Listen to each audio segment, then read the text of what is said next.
welcome back to your Feel Good Breakfast show, Expresso on S3.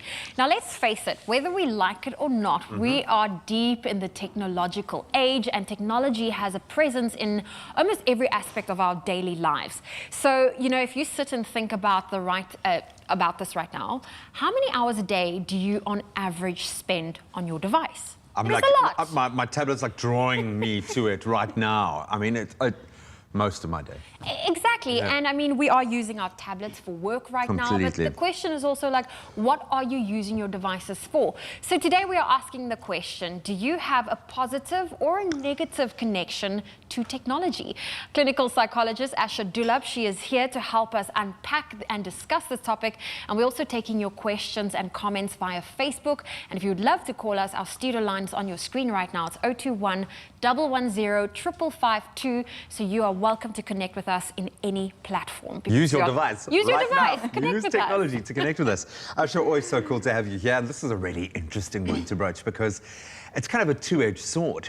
You know, we want to kind of preach that we don't need to be connected. We want to be free of this kind of reliance on technology, but we are reliant on technology.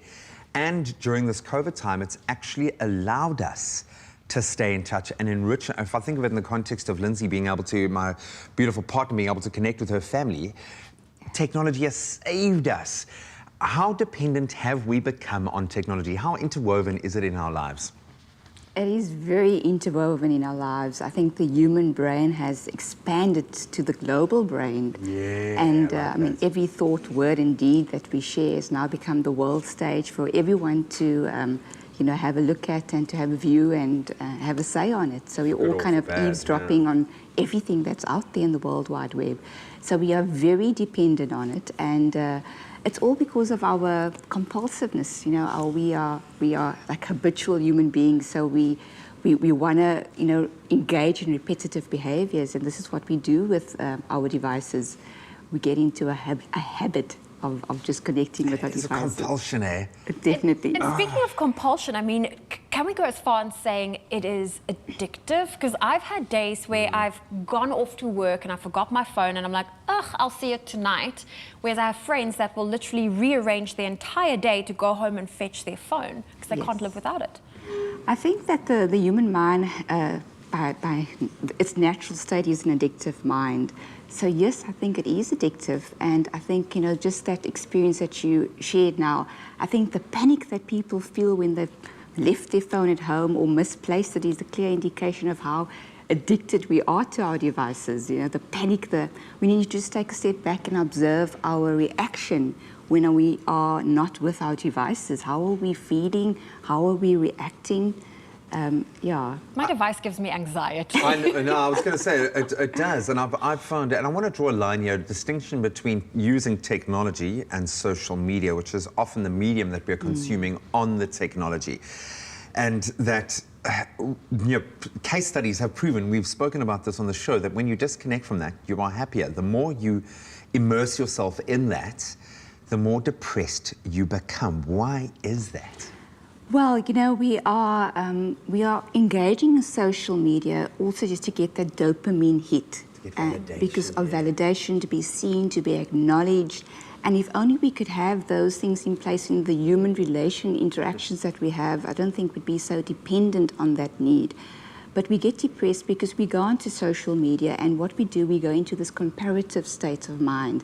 We're comparing, you know, what is my life looking at like compared to someone else's life, and remember, generally a false representation of someone's life, yeah, a filtered. We need to look at that mask that we are wearing, that we don't show others on social media platforms. So, and we need to really just take a moment and perhaps social distance from our social media. Yeah, no, and I've tried it a couple of times. I'll generally do it like over the year-end break or whatever. I won't touch any of those platforms. It's amazing.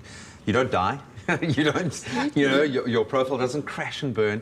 So if you figured out how to say you're not in a relationship without saying not, maybe you can say I get my dopamine validation from my social media platforms. That would be a good way of saying I suppose that's one way of putting it, or at least my battery lasts the whole day, because I'm not on it all day. Really, really interesting discussion. We'd love to hear from you guys at home how you rely on technology. How has it affected your relationship? Maybe it's had a very negative effect because one of you or both of you are spending too much time online, too much time connected to your device. Let us know on the Expresso Morning Show Facebook page. We'll share some of those comments with you. And we'd love to hear any of your opinions this morning. Weigh in on the conversation. We're going to keep it going. We'll have another couple of sessions to chew on this one. It's my feel-good breakfast show.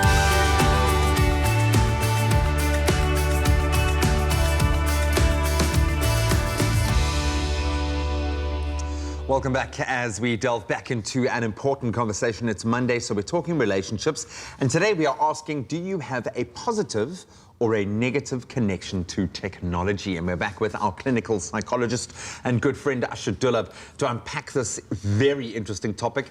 Please weigh in with your questions, your comments on our Facebook page, and you can even give us a call on our studio line right now, 021 110 5552. We'll forgive you for being connected to your device right now. You've got a free pass. We want that. We want that. Now, Asha, there's nothing sadder for me going to a restaurant and you see a family and they're not talking to each other. The kids are all on their phones. You can see they've got no connection. How can families that find themselves in those situations, how can they break that cycle? Yeah. They need to become aware. I think that we need to actually look at that compulsion instead of looking at that compulsion, but actually consciously become aware of our behaviors. We are all well aware, but we're doing nothing about it. Yeah. So it's really just going back to that connection. If there was genuine listening to each other, caring, appreciation and acceptance of each other, there wouldn't be a need to be so distracted. We're so focused on our self-image that it's actually taking us away from knowing who we are. And I suppose you just set the boundaries, but I'm going to be completely honest here. There gets to a point when you are kind of having a lunch or a dinner out where I'm like, dude, why don't you look at this? Because it's a management tool. I'm sorry, it really does help. So like I'm going easy on all parents, but maybe as the kids get older and enter into their teens, have rules. Say Friday night dinners out, We're not allowed to have devices out, Let's just set those boundaries. I want you to explain the concept of a good digital citizen to me. What does that mean? That means it's all about respect and protection being on the internet. So, really understanding what is our role, what's our digital footprint that we are leaving on the internet, knowing that everything that we put out there will always be out there, taking precautions, setting up passwords to protect ourselves, and also treating people the way you want to be treated when you're actually interacting online. So it's all about just respecting oneself and others. Because it does matter now. Absolutely. It really does matter. People can so easily leave rude comments and it really affects the person reading it. Teens are committing suicide as a result of cyberbullying. Yes. Yeah. It really can have a devastating effect. If you find in your relationship that your partner is perhaps spending too much time on their phone, what is the best way to address it and bring it up in a way that doesn't cause a bit of a conflict? I think it's important for couples and families to help each other recognize their patterns. I think that there are so many devices that have these apps that will tell you, this is how long you're on it. But we need to help each other and have that conversation, set those boundaries, and continuously renegotiate those boundaries. Because one day you may say that there's no device in the bedroom, and the next day the children backtrack on that, and just reevaluate and have that consistency, definitely. Well, a rule of thumb between myself and my friends, we always put our phones either away or in the middle of the table, and whoever picks up their phone needs to pay the bill. I like that one. Really cool one. No one wants to pay the whole bill. But then everyone's going to be completely preoccupied for the whole dinner watching their tails. We're going to continue. So I'd love to hear your guys' opinion at home. If you want to weigh in with a phone call, 021 110 5552 is the number to have on speed dial. But now we're going to help Coach Zoe now. We put on our social media platforms this morning a challenge to let us know how you're in a relationship without telling us you're in a relationship. And people have approached it from very different angles, and they're all hilarious and brilliant. So actually, I want your opinion on some of these. I am Captain Lebo. With the longest handle known to man says, don't ask a woman to smile, just give her reason to. Interesting. Jerusha saying, what do you feel like eating? Anything. I'll eat when you're eating. Without you, I can't eat. That is such a relationship thing. What are we having for dinner? Sharifa says, always have to put toilet seat down. Oh, yes. That's a bad relationship, I think. Sandra says, it's been 44 years and still going strong. That is amazing. Thank you for sharing, Sandra. Oh, I love that. Please say we've got some more. Can we... Well, we do have some more, and of course, we'll get into those. Let's take a look.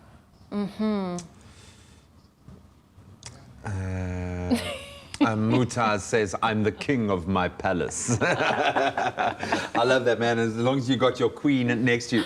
No, very good. Thank you for showing us the way. We're going to continue to chat about how technology is impacting our lives. Does it have a positive or does it have a negative effect? We'll get into more of your Facebook comments and hopefully a few questions for Asha in just a moment.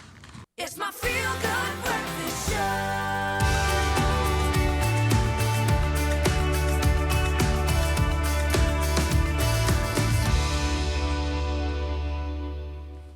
Yes, it's Monday. We are talking relationships and we are talking about our relationship with technology. Asha Dullabh is here to take us through that conversation, and we have been inviting your calls, your comments, and it sounds like we've got a caller on the line right now. Anonymous, I love that. Anonymous, a very good morning. How are you?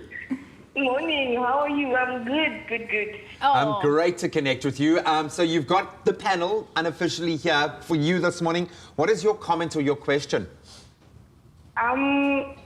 Technology has affected our marriage negatively. We've been married for 7 years. 7 years, and okay. My husband has cheated, not once, not twice, a couple of times, using his cell phone through social media. So whenever we try to discuss it, it turns out into a fight. So I wanted to know, how do we discuss it and go further without fighting or it being an issue in the house? Can I ask you a question? Do you want to stay with this man who has cheated on you multiple times, or do you want to leave the relationship? When you're married, living is not easy. So I wanted to check first if we can fix, but if we can't, then I'll leave. Okay. Where do we begin? So how does Anonymous broach that conversation and start, hopefully in her case, the healing process? Yes, I think it's important that they get the help that they need. Obviously, there's a lot of things happening in that relationship. You've got the cheating, but you've also got the use of the device.